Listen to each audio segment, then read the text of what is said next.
그들이 말하지 않은 23가지 최악을 예상하면 최악의 결과가 나온다. 그들은 이렇게 말한다. 애덤 스미스가 한 유명한 말이 있다.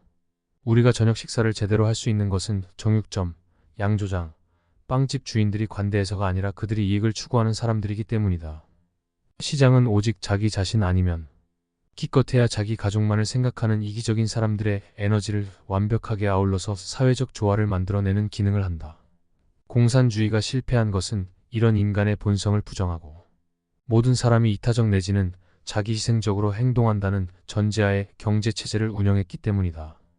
지속될 수 있는 경제체제를 만들기 위해서는 인간이 근본적으로 자기만 생각하는 존재라는 사실, 즉 사람들이 항상 최악의 행동을 할 것이라는 사실을 전제해야 한다.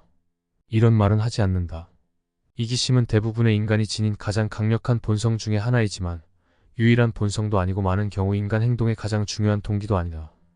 사실 세상이 경제학 교과서에서 묘사하는 이기심 가득한 사람들로만 이루어져 있다면 아무것도 되는 일이 없을 것이다. 우리 모두 남을 속이고 나를 속인 사람을 잡아내고 잡은 사람을 벌주는데 온 시간을 써야 할 테니 말이다. 세상이 지금처럼 돌아가는 이유는 인간이 자유시장 경제학자들이 믿듯이 전적으로 이기적이기만 한 것은 아니기 때문이다. 우리가 추구해야 할 경제제도는 사람들이 이기심을 지닌 존재라는 것을 인정은 하되 인간의 다른 본성들을 모두 활용하고 사람들이 최선의 행동을 할 수 있도록 격려하는 제도일 것이다. 결국 최악의 행동을 기대하면 최악의 행동밖에 나오지 않는 경우가 대부분이기 때문이다. 회사를 잘못 경영하는 법. 1990년대 중반 무렵 세계은행이 일본에서 개최한 동아시아 경제기적이라는 주제의 회의에 참석한 적이 있다. 논쟁의 한편에는 정부 개입이 동아시아 경제 성장에 큰 몫을 했다는 주장을 펼치는 나 같은 사람들이 있었다.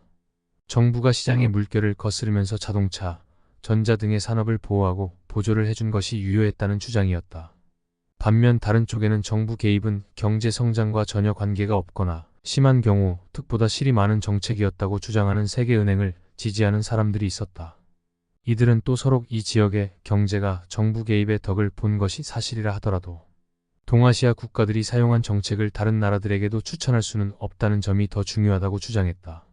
그들에 따르면 모든 인간들과 마찬가지로 정책을 만드는 정부 관료들도 이기심으로 움직이는 개인에 불과하기 때문에 국가 이익보다는 자신의 권력과 위신을 확장하는 데 더 신경을 쓴다는 것이다. 동아시아에서 정부 개입이 성공을 거둔 유일한 이유는 이 나라들에는 역사적인 이유로 특별히 이기심이 없고 능력 있는 정부 관료들이 많기 때문이라는 것이 그들의 설명이었다. 심지어 정부가 능동적인 역할을 맡아야 한다고 주장하는 학사들까지도 일부는 이 점에 동의했다. 이 논쟁이 한참 진행되고 있는데 청중석에서 점잖아 보이는 일본 신사 한 명이 손을 들었다. 당시 일본에서 네 번째로 큰 철강 업체였던 고베 철강의 중역이라고 자신을 소개한 그 신사는 그것이 정부 조직이냐 민간 기업이냐를 떠나서 현대식 관료 체제 자체를 학자들이 이해하지 못하고 있다고 꾸짖었다. 미안하지만 여러 경제학자 분들께서는 실제 세상이 어떻게 돌아가는지 모르는 것 같습니다. 저는 금속공학 박사 학위를 소지하고 있고 고베 철강에서 지난 30년간 일한 덕에 철강 제조에 대해 제법 안다고 말씀드릴 수 있습니다. 그런 저도 회사 규모가 너무 크고 복잡하기 때문에 회사 일이 어떻게 돌아가는지 반 정도 이해하면 다행입니다. 회계나 마케팅 분야 출신의 다른 임원들은 거의 아무것도 모른다고 해야 하겠지요. 그럼에도 이 사회에서는 직원들이 올린 사업 계획을 대부분 받아들입니다. 직원들이 회사를 위해서 일한다는 것을 믿기 때문이지요. 모든 사람이 자기 이익만을 추구한다고 가정하고 직원들의 동기를 사사건건 의심하기만 한다면 회사는 마비되고 말 겁니다. 이해하지도 못하는 사업 계획을 검토하려고 애만 쓰다가 말 테니까요. 고베 철강이든 정부든 간에 모든 사람이 자기 이익만을 위해 행동한다고 전제하면 대규모 관료 기구를 운영하는 것은 불가능합니다. 단지 일화에 불과한 이야기지만 인간의 여러 본성 중에서 우리가 고려해야 할 것은 이기심뿐이라는 가정에서 출발하는 주류 경제학 이론의 한계를 극명하게 보여주는 예이다. 좀 더 자세히 이야기해보자. 이기적인 정육점 주인과 탐욕스러운 빵집 주인. 애덤 스미스가 정육점, 양조장, 빵집 주인에 관해 한 이야기에서 잘 나타났듯이 자유시장 경제학은 모든 경제 주체가 이기적이라는 전제에서 출발한다. 그들은 탐욕, 이기심과 같은 인간의 가장 추악한 본성을 사회에 이롭고 생산적으로 바꾸는 것이 시장 시스템의 장점이라고 주장한다. 이기적인 본성 때문에 상점 주인들은 틈만 나면 바가지를 씌우려 들고, 노동자들은 일 안 하고 농땡이 칠 기회만 노리며, 고용사장들은 주주들에게 갈 이윤보다는 자신들의 월급과 특전을 늘리는 데 혈안이 될 것이다. 그러나 사장은 이런 행위를 완전히 없애지는 못하더라도 적어도 엄격하게 통제할 힘은 지니고 있다. 가까운 곳에 경쟁 상점이 있으면 상인은 바가지를 씌우지 못할 것이고, 자기 일자리를 다른 사람에게 빼앗길 수 있다는 사실을 아는 노동자는 게으름을 피우지 않을 터이다. 또 주식시장이 활발한 환경에서는 고용사장들도 주주들의 돈을 떼어 먹지 못한다. 이윤을 조금 남기면 주가가 떨어지고, 그러면 인수합병 등을 통해서 자신의 일자리 자체가 위협받기 때문이다. 이런 면에서 공직자, 즉 정치인들과 정부 관료들은 자유시장 경제학자들의 논리가 쉽게 적용되지 않는 존재들이다. 시장 원리에 따르지 않아도 되는 이들이 사리사욕을 챙기기 시작하면 효과적으로 제어할 방법이 별로 없다. 정치인들은 서로 경쟁을 하지만 어쩌다 하는 선거의 제어 효과는 미미하다. 따라서 국가의 이익을 희생해서 자신의 부와 권력을 늘리는 정책을 추진할 여지가 많아진다. 사리사욕을 채울 수 있는 기회는 직업 관료들이 더 많다. 정치인들이 선거 국민이 원하는 정책을 추진하려 해도 실질적으로 그 일을 수행하는 직업 관료들이 정치인들을 혼돈하게 만들어 자기 뜻대로 조정하는 것은 그리 어렵지 않다. 예, 장관님이라는 제목에서 시작해서 예, 총리님이라는 후속편으로 장관이 총리가 된 후까지를 그린 BBC 코미디에서는 직업 관료와 정치인 사이에 이런 관계가 재치있게 묘사되어 있다. 한 가지 더 고려할 점은 정치인들과 달리 직업 관료들은 평생 고용은 아니지만 고용 보장이 잘 되어 있기 때문에 일의 진행을 지연시켜 명령을 내리는 정치인이 바뀌기를 기다릴 수도 있다. 이것이 바로 앞에서 언급한 일본 회의에 참가한 세계은행 경제학자들이 한 주장의 핵심이다. 자유시장 경제학자들은 이런 이유에서 정치인과 관료들이 경제에 영향을 줄 수 있는 범위를 최소화해야 한다고 주장한다. 이 관점에서 보면 탈규제와 민영화는 경제적 효율을 높일 수 있을 뿐 아니라 공직자들이 일반 대중을 희생해서 사리사욕을 채울 수 있는 기회를 최소화한다는 의미에서 정치적으로도 합리적인 길이다.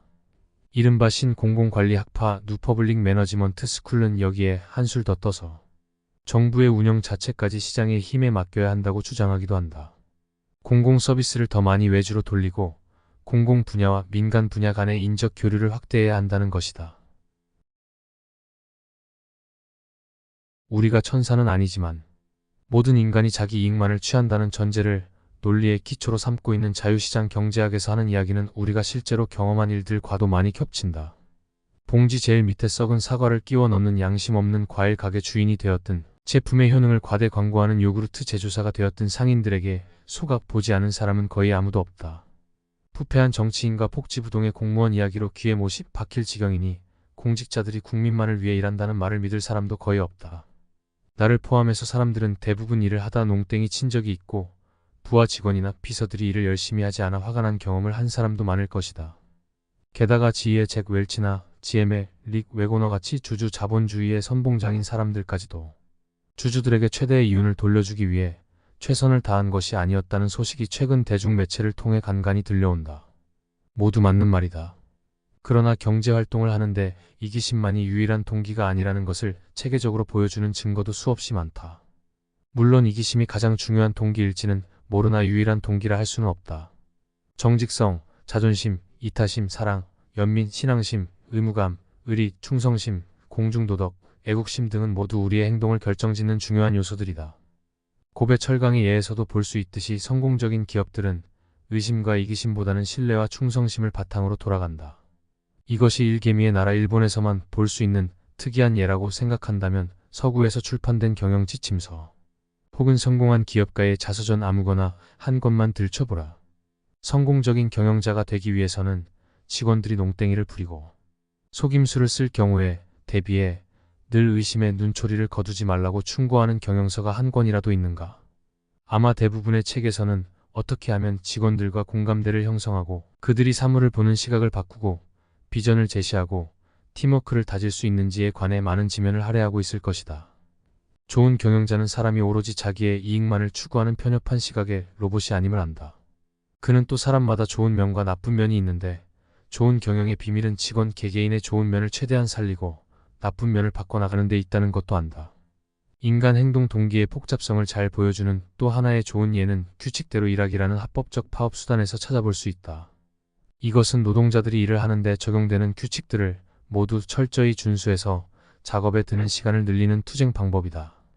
이 말을 처음 듣는 사람은 어떻게 노동자들이 규칙을 준수하는 것이 고용주에게 피해가 되는지 의아할 터이다.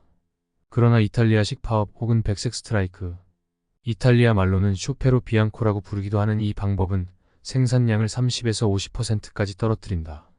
이 현상은 고용계약서 즉 규칙에 고용인의 임무를 모두 명시하는 것이 불가능하기 때문에 고용인이 계약서에 쓰여 있지 않은 가외의 일도 해내고 임무를 신속하게 해결하기 위해 주체적 결정도 내리고 규칙이 너무 복잡할 경우 지름길도 알아서 택하리라는 것을 전제로 회사를 경영하는 탓에 벌어지는 일이다. 계약서에 명시되지 않은 것을 기대하는 것은 전적으로 고용인의 선의에 의존하는 일인데도 말이다. 고용인들이 평상시에 이렇게 이기적인 것과는 거리가 먼 행동을 하는 동기는 일에 대한 애정, 자기 기술에 대한 자부심, 자존심, 동료들과의 결속력, 경영진에 대한 신뢰, 애사심 등으로 다양하다. 그러나 여기서 가장 주목해야 할 것은 사람들이 자유시장 경제학에서 주장하는 것처럼 완전히 이기적으로만 행동하면 기업들, 더 나아가서는 사회 전체가 제 기능을 할 수 없다는 점이다. 노동자들의 행동 동기에 내재된 이런 복잡한 특성을 깨닫지 못한 대량 생산 시대. 초기의 자본가들은 작업 속도와 강도를 조절할 여지를 노동자들에게 주지 않는 컨베이어 벨트를 도입하면 이를 게을리할 수 없기 때문에 생산성이 극대화될 것이라 생각했다. 그러나 자율성과 존엄성을 빼앗긴 노동자들은 얼마 가지 않아 스스로 생각하지 않고 수동적으로 일을 했고 심지어 비협조적인 태도를 보이기 시작했다. 그 결과 1930년대 기업과 노동자와 노동자 사이의 원활한 의사소통을 강조하는 인간관계학과 휴먼 릴레이션즈 스쿨의 등장을 필두로 인간행동 동기의 복잡성을 강조하고 노동자들의 좋은 면을 극대화하는 방법에 초점을 맞추는 경영관리 기법들이 많이 등장했다. 이 경영 기법을 완성시킨 것은 도요타 방식이라고도 알려진 일본식 생산 방식이다. 이 방식은 노동자들에게 책임을 부여하고 각 개인을 도덕적 주체로 신뢰함으로써 개인이 선의와 창의성을 발휘하도록 북돋운다. 노동자들에게 생산 라인 관리에 상당한 권한을 주는 것은 물론이고 생산 공정을 개선할 수 있는 아이디어를 내는 것 또한 장려한다. 이렇게 접근한 일본 기업들이 이루어낸 생산성과 품질은 가히 전설적인 것이어서 이를 모방하는 타국 기업들도 많이 생겨났다. 일본 기업들은 고용인들에게서 최악의 행동을 기대하지 않음으로써 그들에게서 최선의 행동을 끌어내는 데 성공한 것이다. 도덕적 행위는 착시 현상에 불과하다. 주위를 돌아보고 조금만 생각을 해봐도 세상은 자유시장 경제학자들의 전제에 어긋나는 도덕적 행위들로 가득하다는 것을 알 수 있다. 이런 예들을 들이대면 그들은 대개 이를 착시 현상으로 치부해버린다. 사람들이 도덕적으로 행동하는 것처럼 보일지는 모르지만 그것은 모두 눈에 보이지 않는 보상과 제재에 반응하는 것일 뿐이라는 주장이다. 이런 논리에 따르면 사람들은 이기적인 존재 이상이 될 수 없다. 어떤 개인이 도덕적으로 행동하는 것은 그 도덕적 가치를 믿어서가 아니라 자기에게 돌아올 보상을 극대화하고 제재를 최소화하기 위해서일 뿐이다. 법적으로 문제가 없고 경쟁자에게 고객을 뺏길 위험이 없는 상황에서도 상인이 손님에게 바가지를 씌우지 않는 것은 굳이 정직하고 싶어서가 아니라 정직하다는 소문이 나면 손님들이 더 올 것이라 기대하기 때문이다. 관광지에서 아무렇게나 행동하는 사람이 고향에 돌아가면 행동을 조심하는 이유도 집에 가면 갑자기 예의 바른 사람이 되어서가 아니라 거기서 행동을 잘못하면 자기를 알고 자기가 중요하게 생각하는 사람들로부터 흉을 잡히고 따돌림을 당할까 두려워서이다. 이런 논리에는 맞는 구석이 있다. 세상에는 바로 눈에 보이지 않는 미묘한 보상과 제재 장치가 있고 사람들이 그런 것을 염두에 두고 행동하는 것도 사실이다. 그러나 이런 논리는 끝까지 밀고 가면 결국 무너지고 만다. 보이지 않는 미묘한 보상과 제재가 없을 때에도 사람들은 대부분 정직하게 행동한다. 예를 들어 달리기를 아주 잘하는 사람들을 포함해 대부분의 사람들은 택시에서 내린 뒤 택시 요금을 떼어먹고 도망하지 않는다. 택시 기사는 차를 길가에 오래 세워둘 수 없기 때문에 우리가 도망간다 해도 끝까지 쫓아오지는 못할 것이다. 게다가 대도시에 살면 같은 택시 기사를 다시 만날 확률은 거의 제로에 가깝기 때문에 미래의 모종의 안갚음을 당할 걱정도 별로 없다. 이런 걸 생각해보면 택시 요금을 내지 않고 도망하는 사람이 드물다는 사실이 놀라울 정도이다. 예를 하나 더 들어보자. 외국 여행을 하다 만난 자동차 정비공이나 노점상이 우리를 속이지 않는 이유는 무엇일까? 결국 그곳을 떠나고 나면 자기에 대해 좋은 소문을 내줄 가능성도 없는 여행객에게 바가지를 씌우지 않는 이름을 기억하기조차 어려운 터키의 정비소나 다음 날이면 또 다른 곳에서 국수를 팔고 있을 캄보디아의 국수 행상 아주머니가 손님에게 바가지를 씌우지 않는 이유는 무엇일까? 그리나 더 중요한 것은 이기적인 개인만 존재하는 세상에서는 보이지 않는 보상과 제재라는 장치가 존재할 수 없다는 사실이다. 누군가의 행동에 대해 보상이나 제재를 하려면 그것을 행동에 옮기는 사람이 시간과 에너지를 들여야 하는데 그 결과 사람들의 태도가 개선된 데 따른 혜택은 사회 구성원 모두에게 돌아가기 때문이다. 앞의 예로 다시 돌아가 보자. 요금을 내지 않고 도망간 승객을 쫓아가서 혼내주려는 택시기사는 불법 주차 벌금을 물거나 최악의 경우 택시를 도난당할 위험까지 감수해야 한다. 다시 만날 일도 없는 승객의 행동에 제재를 가해 다시 만날 확률도 거의 없는 그 사람의 태도를 고쳤다고 한들 자기에게 돌아오는 혜택은 무엇인가? 터키 정비소에 대해 좋은 소문을 내주려면 시간과 에너지를 들여야 하는데 그곳에 다시 갈 계획도 전혀 없는 마당에 굳이 그런 수고를 할 필요가 있겠는가? 따라서 이기적인 개인이라면 양심 없는 승객을 혼내주거나 외진 곳에서 정직하게 영업하는 정비소를 칭찬하는 일에 시간과 노력을 낭비하는 대신 누군가 바보 같은 사람이 나와 그런 일을 대신해 줄 때까지 기다릴 것이다. 그러나 모든 사람이 똑같이 이기적인 존재라면 아무도 그런 일을 하지 않을 테고 결국 아무도 다른 사람의 행동에 대해 보상이나 제재를 하려 들지 않게 된다는 결론이 나온다. 다시 말해서 자유시장 경제학자들이 도덕적 행위가 착시 현상에 불과하다는 주장의 근거로 사용하는 보이지 않는 보상과 제재 장치는 그들이 생각하는 것과는 반대로 우리가 이기적이고 무도덕한 존재가 아니기 때문에 가능한 것이다. 도덕성은 착시 현상이 아니다. 고객을 속이지 않는 상인, 아무도 보지 않는데도 열심히 일하는 노동자, 쥐꼬리 월급에도 불구하고 뇌물을 받지 않는 공무원 등 사람들이 이기적이지 않은 행동을 하는 것은 대부분 그렇게 하는 것이 옳다고 믿기 때문이다. 보이지 않는 보상과 제재 장치도 중요하다. 그러나 그것으로는 우리가 하는 이기적이지 않은 행동의 많은 부분을 설명할 수가 없다. 그 장치의 존재 자체가 우리가 전적으로 이기적이지만은 않다는 것을 증명하고 있음에야 무슨 다른 설명이 필요하랴. 사회 공동체라는 것은 없다. 오직 남자, 여자라는 개인, 그리고 가족 단위만 존재할 뿐이다. 라는 대처여사의 주장과는 달리 인간은 사회라는 울타리 없이 고립된 이기적 존재로 살아온 적이 없다.